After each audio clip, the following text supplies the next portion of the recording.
Example 9. A total of 50 currency notes consisting only rupees 2 and rupees 10 denominations amount to rupees 140. Find the number of rupees 2 currency notes in denomination.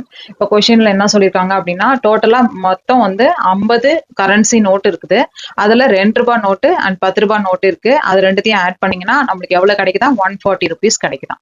இப்போ நம்ம அந்த 140 rupeesல rupees 2 currency notes எத்தனை இருக்கு அப்படின்றதான் கண்டுபிடிக்கணும். இப்ப நம்ம rupees 2 இருக்கிற நோட்ஸ்ன்றது நம்பர் ஆஃப் 2 rupees நோட்ஸ்ன்றதை நம்ம என்னன்னு எடுத்துக்கலாம், எக்ஸ்ன்னு எடுத்துக்கலாம். 2 rupees நோட்ஸ் தான் நம்ம கண்டுபிடிக்கணும் இல்லையா, அதை எக்ஸ்ன்னு எடுத்துக்கலாம். இப்ப மீதி இருக்கிறதுலாம் நம்மளுக்கு என்னது, நம்மளுக்கு 10 rupees நோட்ஸ். டோட்டலா எத்தனை கரன்சி நோட்ஸ் சொல்லியிருக்காங்க, 15 சொல்லியிருக்காங்க. அப்ப 2 ரூபாய் நோட்டுன்னு பார்த்தா எக்ஸ்ன்னு எடுத்துட்டோம். அப்ப 10 rupees நோட்ஸ் மீதி இருக்கிறது. அப்ப 50 மைனஸ் எக்ஸ்ன்னு எடுத்துக்கலாம். அப்ப 2 ரூபாய் நோட்டு 10 ரூபாய் நோட்டு மட்டும்தான் இருக்கு. ஆனா டோட்டலா எனக்கு 50 கரன்சி நோட் இருக்கு அப்படின்றதுனால 2 ரூபாய் நோட்டை எக்ஸ்ன்னு எடுத்துட்டுனாக்க 10 rupees நோட்ஸ 50 மைனஸ் எக்ஸ்ன்னு எடுத்துக்கலாம். இப்ப டோட்டலா நம்மளுக்கு எவ்வளவு அமௌண்ட் இருக்குன்னு சொல்லியிருக்காங்க, rupees 140ன்னு சொல்லியிருக்காங்க. இப்ப அவ்வளவுதான், நம்ம மல்டிப்ளை பண்ணிக்கலாம்.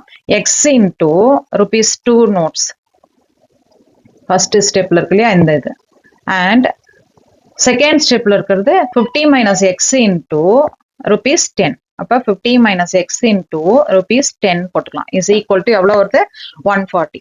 இப்ப வந்து எக்ஸ் இன்டூ 2ன்றது 2xன்னு வந்துடும். அண்ட் இந்த 50 மைனஸ் எக்ஸ் இன்டூ 10ன்னு சொல்லியிருக்காங்க இல்லையா, அதை வந்து எப்படி போட்டுக்கணும் அப்படின்னாக்க இதை உள்ள மல்டிப்ளை பண்ணிக்கலாம்.